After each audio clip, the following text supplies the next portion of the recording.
Hello, নমস্কার বন্ধুরা, তোমরা সবাই কেমন আছো? আশা করি খুব খুব ভালো আছো। আগের ভিডিওগুলোতে তোমরা দেখেছিলে আমি গোয়াতে ছিলাম। এখন আমি গোয়া থেকে মুম্বাইতে চলে এসেছি, কারণ আমার পরবর্তী জায়গা ছিল মুম্বাই। তো আমি ফার্স্টেই চলে আসলাম গেটওয়ে অফ ইন্ডিয়াতে।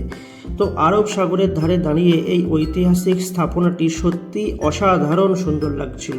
সমুদ্রের হাওয়া আর নৌকার চলাচল আর চারপাশে প্রাণবন্ত পরিবেশ সব মিলিয়ে এক অন্যরকম অনুভূতি জোগাচ্ছিল। তার পাশেই দাঁড়িয়ে থাকা ঐতিহ্যবাহী তাজমহল প্যালেস হোটেল যেন পুরো জায়গাটির সৌন্দর্য আরও বাড়িয়ে দিয়েছে অনেক গুণ। হোটেলটির স্থাপত্য আর ইতিহাস মন ছুঁয়ে যাওয়ার মতো। পুরো দিনটা খুবই আনন্দ করে কেটেছে আমার। ঘোরাঘুরি, ছবি তোলা আর সুন্দর মুহূর্তগুলো উপভোগ করে সত্যি দারুণ দারুণ একটা দিন কাটালাম।